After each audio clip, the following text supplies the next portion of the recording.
Hello and welcome to What's New in Android, or as I, the only person, like to refer to it as the Android keynote. I'm Chet Haas from the Android UI Toolkit team. And I'm Romain Guy for the graphics team. And I'm Dan Sandler from the System UI team. And we don't have a lot of time, so let's get to it. Are you ready for What's New in Android? Here's where we left off last time.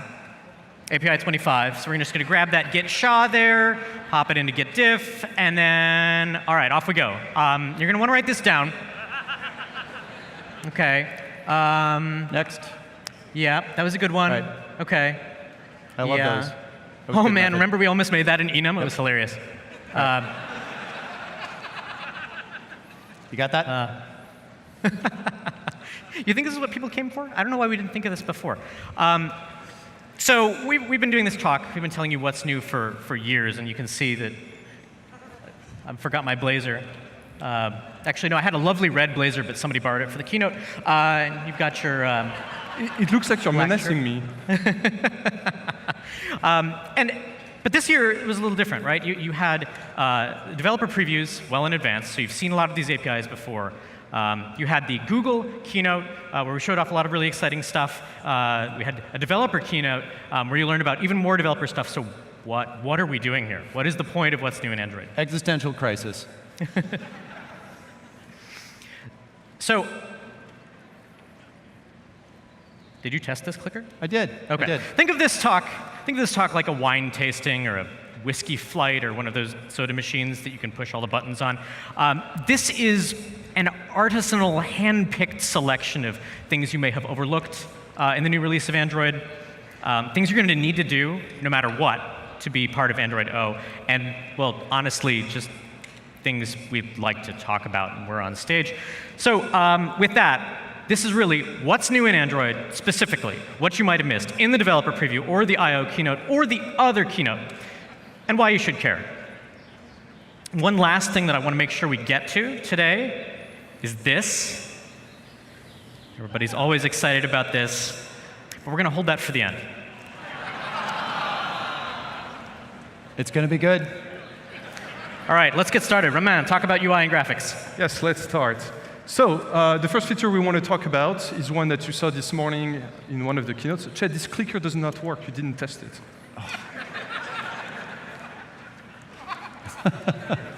You know, wasting time. You know, I'm going to stand back here and I'm going to do the slides for you. All right, go to the next slide. This please. is why they didn't want to give us a clicker. Right. So a feature.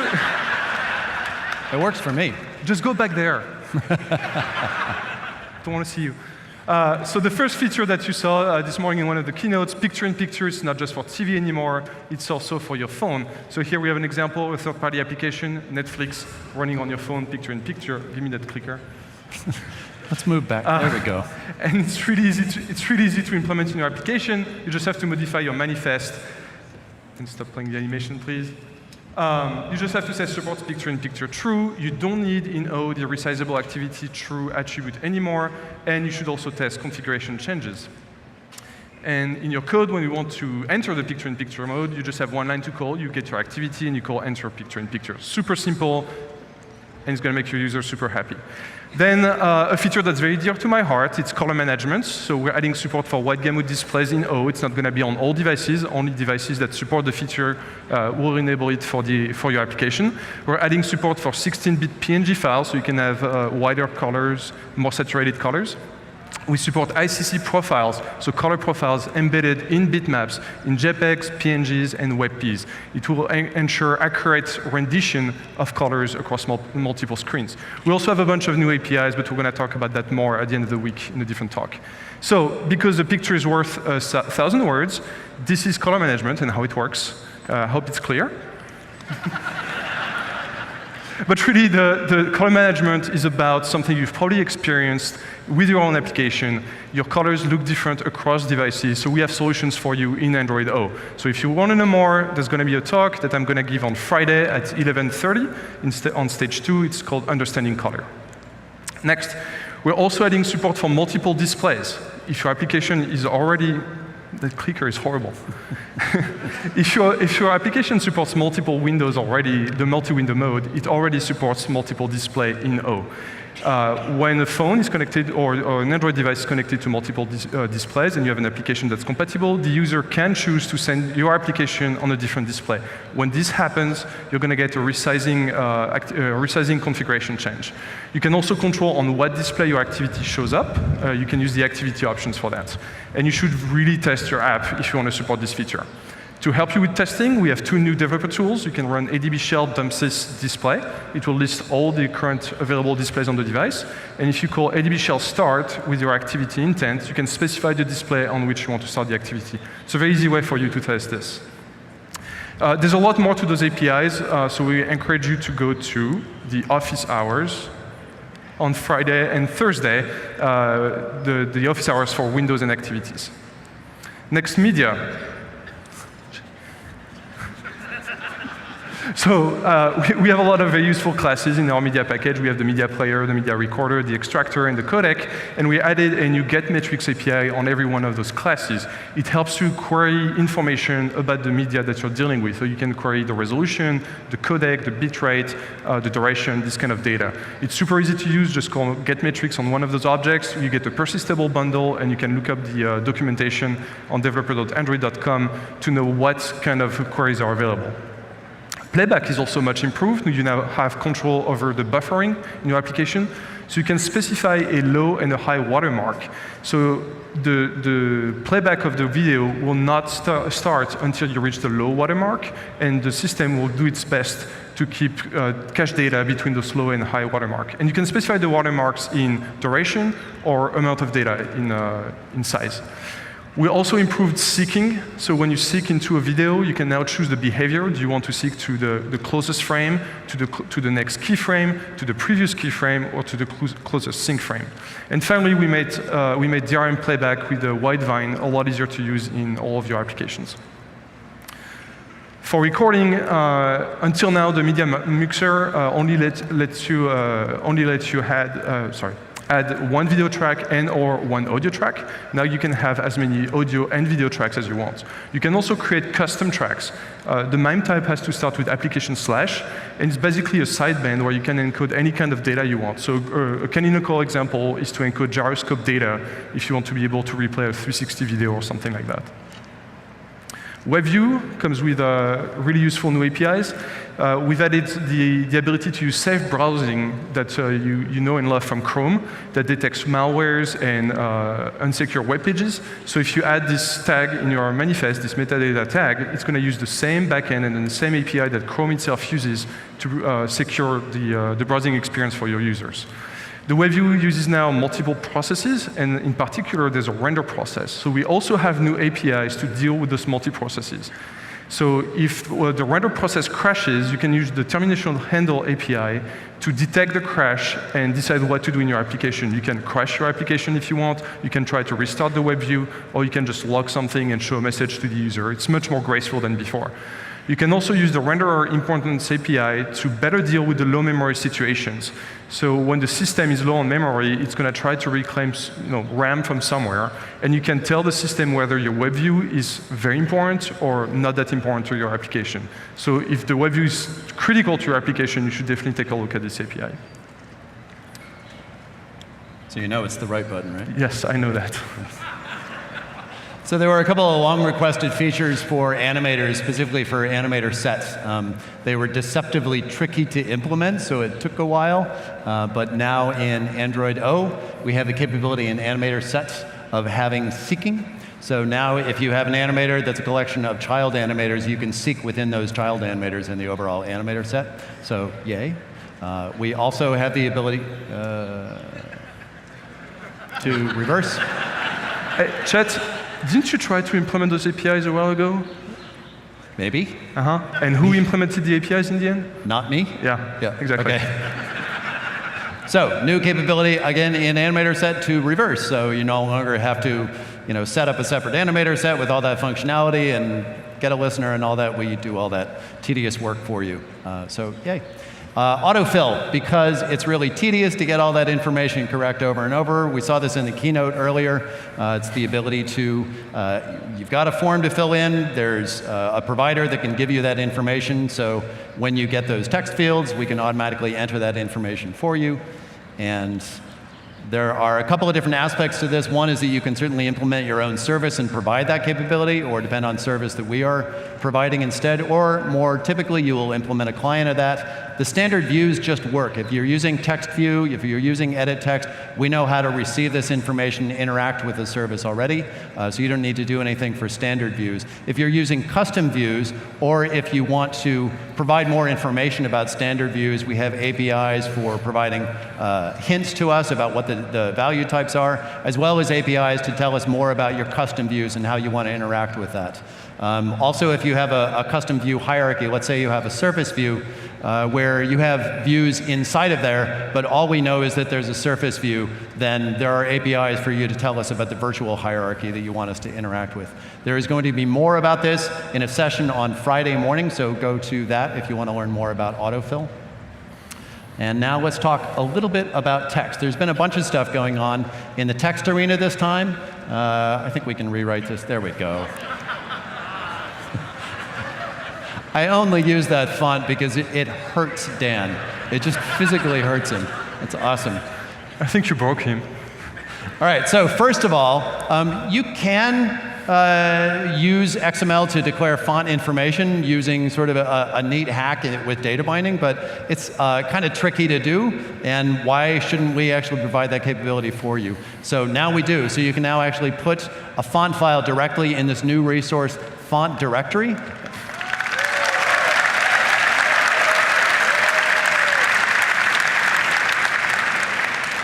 Yay, indeed. So put that in the directory, or you can tell us about the font family, so you can provide several fonts with information about the styles of each, and then you can just use those directly as you could any other resource. And from code, you just say, give me that resource, and away you go.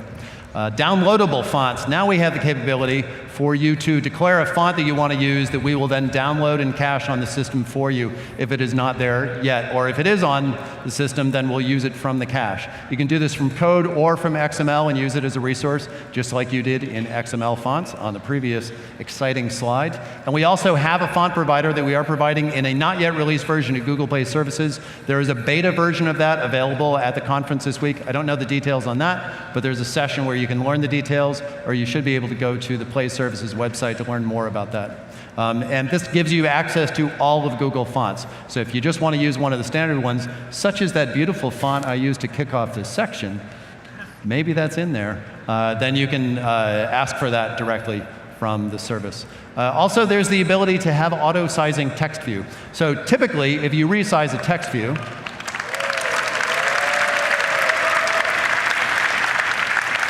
you never know what's going to be like the hit, right?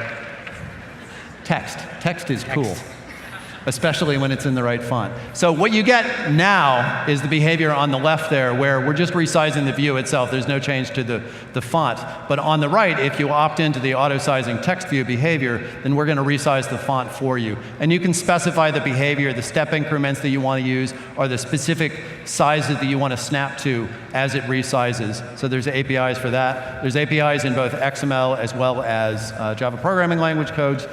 So knock yourself out. And for all of these text features, XML fonts, downloadable fonts, and auto-sizing text view, they're talking about all of these in the What's New in Support Library session tomorrow morning. And you're wondering, why are they talking about it in the Support Library session?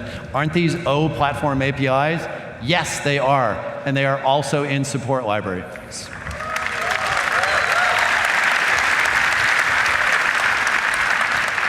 So you can use all of these capabilities going back on earlier releases. Accessibility service utilities. If you're writing an accessibility service, great thing to do. We have new capabilities that you can take advantage of. Language detection, the ability to put a button in the navigation bar along with the other buttons there to make it easier to access your stuff. Separate volume control for accessibility volume, so you're not conflating that volume with other volumes on the devices. And also the ability to define custom gestures, custom fingerprint gestures. If you want to learn anything more about these, there's a session this afternoon on accessibility that you should check out. And finally, one of my favorite really tiny changes I'm going to say tiny because it's one line of code for the API, but the actual CLs that went in to fix all the code that was dependent upon the former implementation was huge. So I don't want to detract from the work from it, but API-wise, really tiny, kind of hidden, kind of looks like the same thing from the outside. The way find view by ID used to be declared was something like this: public view, find view by ID, and then you call that, you pass in your resource ID and get back a view, and then you immediately cast it into what you want. So text view, you have to tell it's a text view on both the left and the right, and there's parentheses, and it's a big bother. People use helper libraries just to get around the fact that this looks so horrible. So now, we have this.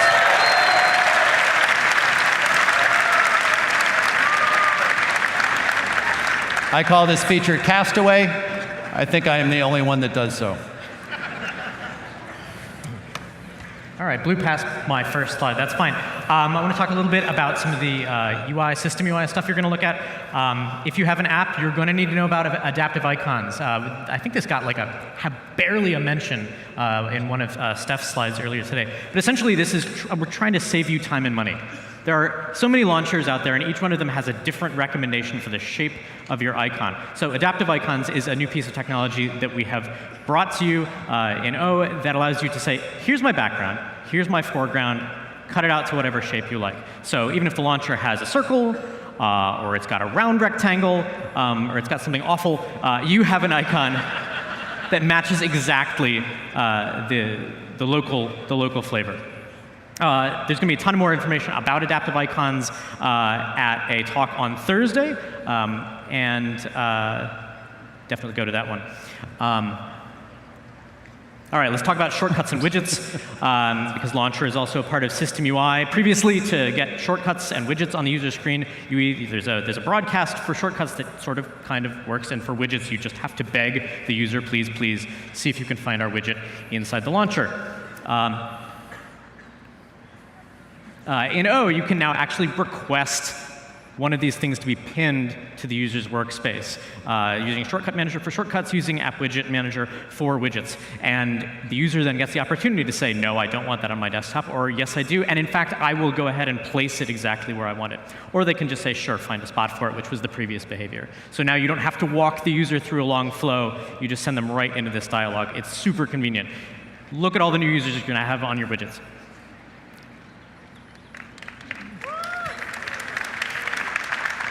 I can just say I'm pausing for applause when I'm really futzing with the clicker here. This also we'll talk about on Thursday at 4:30. All right, notifications. You knew it was coming. They're super useful. They're great for engagement. Users love them. They're maybe a little out of control. There's a lot that is being used in the notification stream right now, and it's very hard for you to get your message to the users that want it, and it's very hard for a user to manage the inflow of demands on their attention. If it's out of control now, the user should always be in control. That's been a principle of ours since the beginning. We added the ability to block notifications from a package in Jelly Bean. And Nougat, we refined a little bit and added quietening. But all through all this, our users, the #1 request we get from users is, OK, but can I just block some of an app's notifications? On the other hand, the #1 request we get from developers is, could the user just block some of my notifications? It's the same thing. Everybody's been asking for the same thing. And this is where notification channels come from. It's a new API in O. A channel is a named category of notifications from one app that all share this same behavior: vibration, sound, light, whether they pop up on screen, so that the user has explicit and fine-grained control.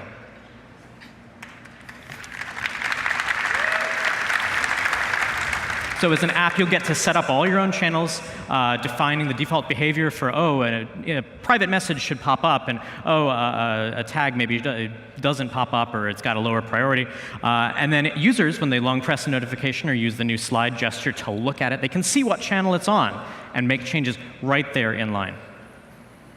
Once you target O, if you take nothing else away from my 2 minutes here, take away this: you have to use channels for every notification, or they will be dropped. So until you target O, you can start slowly evolving your notification system over to channels. Once you target O, they have to all be channelized, because we're trying to get to a consistent experience where the user knows what they're going to get. And we're going to talk about that and a lot of other great stuff, including design considerations, all the code that I didn't put up there, whatever that little blinky thing is over there, on this talk at 4:30 tomorrow. There's a lot of other great stuff coming to System UI. We have listed some of it here. It ran off the end. Again, I like doing that with slides. And I encourage you very much to check out the developer previews or install the beta and play with all of it. We're really proud of it. All right, new APIs for you as developers. So we expanded on the strict mode API that I'm sure you're all using in your debugging.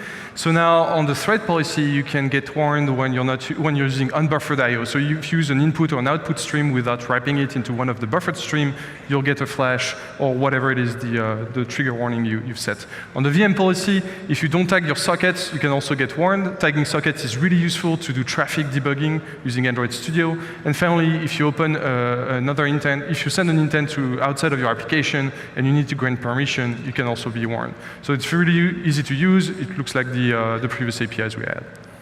Media file access. So one of the, we introduced the document providers a while ago, a couple of releases ago, and they're extremely useful, except when you have large documents. If you have a large document, you needed to download the entire data before you could pass it to the callers, to the user of the document provider. So now you can create seekable file descriptors. It's extremely useful for audio, video, or any large type of content.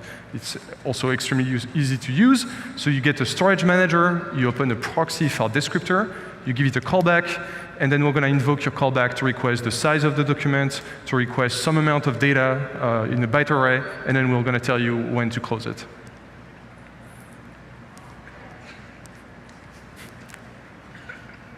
Cache data. So this is new APIs that the system gives you to be a better citizen. So each app has a certain amount of data it can use in the cached partition. And when the system runs out of space, out of storage space, it's going to start deleting some of your cache data. So if you stay below the quota that you're given, you can avoid your data being deleted. For this, you can use the storage manager. You can query the number of bytes that are allocated to your app. You should query that from time to time because the quota can change depending on how much of the quota you use or how often the user uses the application. Then when you want to allocate data, you can just use allocate bytes. You could do it yourself, you could just create a file, you could just create an output stream, but it's much better to do it this way because when you go through allocate bytes, if needed, the system will delete another app's cache data to make space for your data. So that means that get cache quota bytes might be bigger than the free space that's left on the device. You can also use something called set cache behavior tombstone. So this is very useful for your app to be able to tell the difference between a file that was never cached and a file that was cached but deleted. So when you set that behavior and the system deletes some of your files in your cache, it will truncate the file. So the file will still be there, but the size will be set to 0. That tells you that the cache was deleted by the system. And finally, the usable space and the allocatable space are different. There's a lot going on in Android security in this release, and we only have a little bit of time to talk about it. I wanted to highlight some of the privacy improvements that are new in Android O. If you've been using Android ID, you need to know now that it is going to be different for every app, for every user on the device. So it can't be used to track users between apps on the same device anymore. Similarly, if you've been reflecting into system properties to get net.hostname, it is empty now. And so if you're saying, well, I really need advertising IDs to be able to send users the correct contextual advertisements, that is what the advertising ID API in Google Play Services is for. So go check it out in Google Play, but you cannot use Android ID, you can't trust it anymore, in the same way you might have done.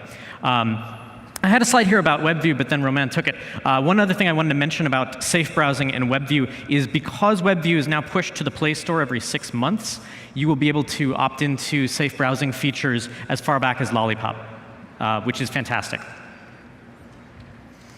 We also saw the unveiling during the keynote of something we're calling Google Play Protect, which is actually a lot of technologies that we've had in place before, but really haven't given the visibility that they truly deserve because we are watching out for people all the time. So any device with Google Play has Protect enabled. Every app that gets uploaded to Play is pre-screened and continuously rescreened for each new version that's uploaded.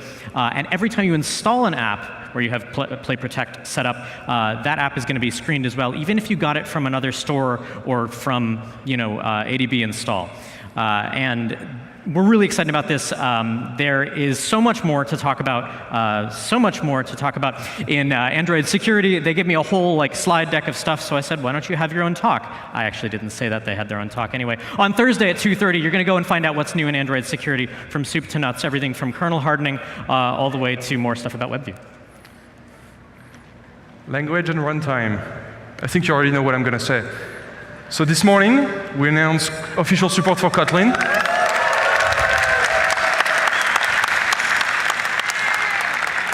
You saw Steph on stage, and I see her sitting right there in the hallway. So if you see her at I/O, go say thanks. So Steph and the whole team behind her did an amazing work over the past, however much time to bring you this.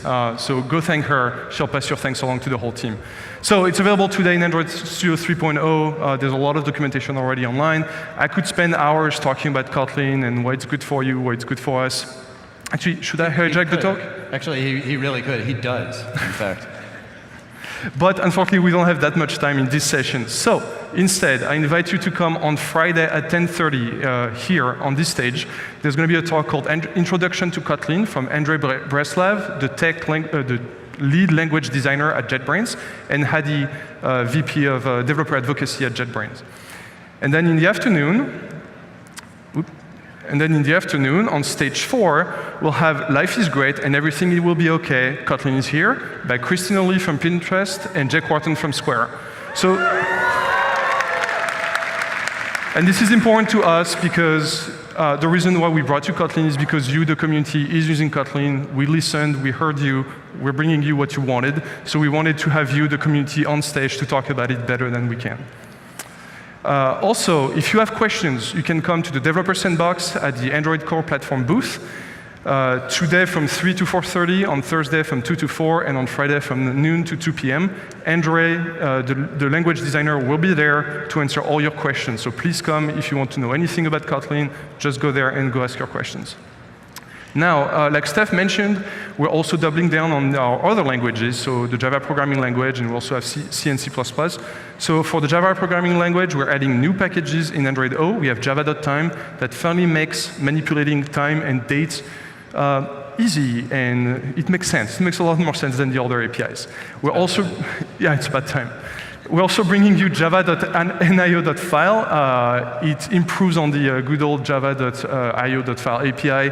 It lets you access the attributes of the file. It lets you easily manipulate paths and read files. We'll look at an example. And finally, java.lang.invoke.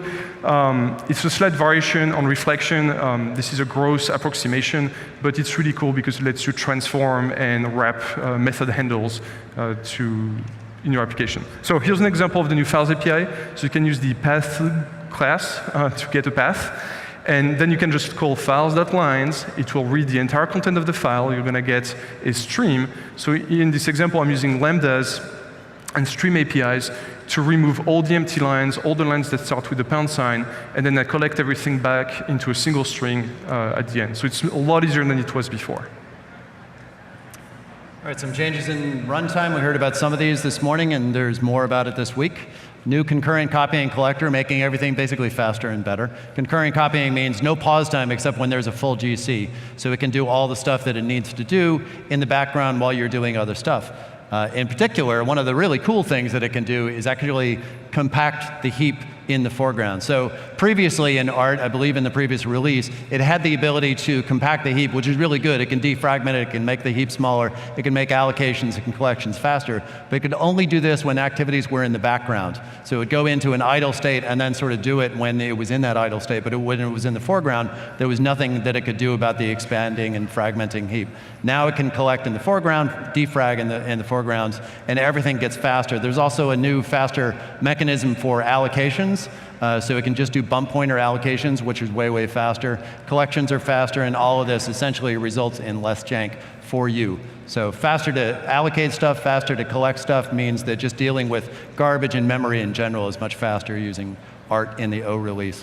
Lots of various optimizations, loop unrolling, inlining. One of the things to note is that Dalvik was created with a constraint of memory tight constraints, right? Like everything was about saving memory with Dalvik, which means that it could only do so much optimization and sort of reach the end of its life as far as what they could do to optimize things. When ART came online, they basically put in a platform upon which we could build future optimization. So we're starting to reap those benefits now, where with every release, including O and future releases, we're going to be able to do more and more. And there's a bunch of them in this release, and you should check out a session later in the week for more information on that. Also, there's Dex locality. This in particular improves launch time for activities because we can collect all the memory in the same space, so it's easier and faster to access as your application is starting up.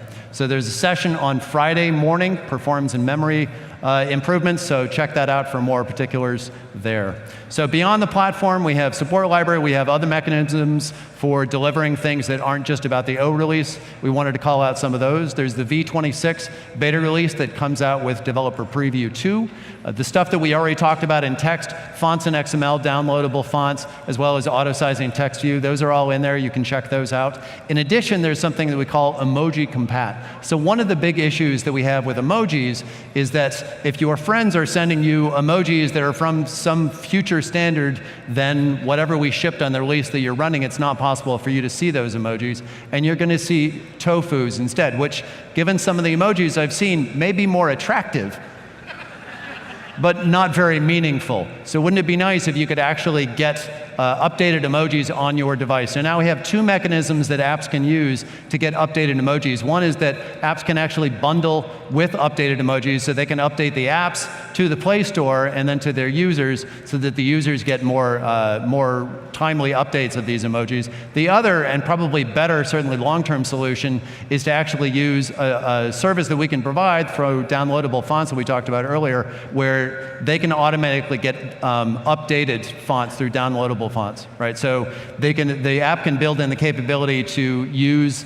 the downloadable fonts capability to have updated emojis as we provide them into the service. So again, go to the What's New in Support Library talk tomorrow morning to learn more about all of those. We also had more stuff going on in animation besides the small stuff in Animator Set I talked about earlier. We have the ability to now have physics-based animation stuff. So if we want to see that in animation form, the ability to have essentially animations driven through velocity. All of the animation capabilities that we have in the platform to date have been driven around the idea of a duration. You tell it how long you want it to run for. But many animations, you really want to drive it by the velocity. In particular, animations that are driven by user interactions. You're dragging something on the screen and you let go. Wouldn't it be nice if it took off from your finger at the same velocity that you were dragging it when you let go? So flings, scrolls, all that stuff, it really require a velocity-based animation system instead. You can do that with the animators, but it's really tedious. It requires math. Math is hard. And so we've baked in that capability to this new physics animation system that is more natural, more interactive, and more interruptible, because it was really intended to work with that user interactivity model. Here's a small demo of this. So as we're dragging the top thing around, the other two circles are essentially hinged to the top one through springs that you defined. And so they follow it in space. They're not lockstep following it, but they're basically on springs that are attached. And they immediately benefit from that interactivity and that physics-based notion of these springs. So there's a talk on this on Friday afternoon, all about the new physics-based animation stuff. Please come to that if you want to know more about that. Architecture components, this was mentioned in the keynotes. We thought that maybe sometimes Android development is a little bit harder than it needs to be. So we took a step back and said, okay, what are some of the major problems that we should take another run at to try to simplify this for app developers? And a couple of those that we've taken specific runs at right now are around lifecycle. It is apparently kind of hard to deal with the fact that your activities can die at any time when you rotate the screen, or it goes in the background, or whatever, and finding out exactly what state you're in can be a bit tedious. It is an ongoing issue that all app developers need to deal with. So we've taken another approach to that to make that much easier. And in addition to that, we've also taken a look at persistence. So you can issue raw SQL now, and that's about all you got on the system. So we have a new way of doing that that builds on that capability and makes it easier and more powerful. We're going to talk about all of those this week. We're going to have an introduction to architecture components I would encourage you to go to this afternoon. That's actually immediately after this session. And then tomorrow morning, we're going to have one on the life cycle problem and how we've solved that. And we're also going to have one on persistence and offline. And all of these are bits that you can actually try out in an earlier release form already. So check those out. Hopefully, it'll make your developer lives easier. There are some behavior changes, some of which you're going to care about more than others. There have been some changes to the behavior of background applications, in particular location. If you are running as a background application, you're only going to get coarse-grained location information. And all of these things are being done not to make it harder, but to make the devices better, right? If all applications have all capabilities at all times, and they can do whatever they need to or want to at any time, then essentially you're going to run the battery down because everybody's doing too much work all the time. So we're trying to be judicious about which applications actually need the services at which times, so that we can make the experience for the user much better, the experience for your users much better as well. So one of those is in location, coarse-grained information when you're in the background. Another one is wake locks. We noticed that it was common for an application to go into a background state and then into a cache state, and it would have a wake lock at the time, and it would just keep that wake lock, and it would hold it for a very long time, and that really runs the battery down. So now, sometime after you go into a cache state, the wake lock is automatically released so that it doesn't put the device into that unseemly state. And also there are limits to execution when you're running in the background. There have also been changes to alert windows. In particular, there's this new type of window called Type Application Overlay. If you are targeting the O SDK, then this is the window type that you must use if you want to have an alert window capability. If you're on earlier releases, obviously that didn't exist, you're not going to use this. Just know that whatever window type you are using is going to be layered under one of these type application overlay windows because we have a more clearly defined layering policy now with that. There is more information about this afternoon at 5 o'clock, background check and other insights. So please come to that if you want to know all the details about that. And then finally, we promised to get back to this, didn't we? We did. This is our one more thing, right? All right. So we were going to talk about this, and I mean, we have to have a drum roll, don't we? How about like a thigh roll? Do we have a thigh roll? All right. That sounds nice. Unfortunately, I'm looking at the timer on stage, and I'm going to say that O stands for. Oh no, we're out of time. Thank you.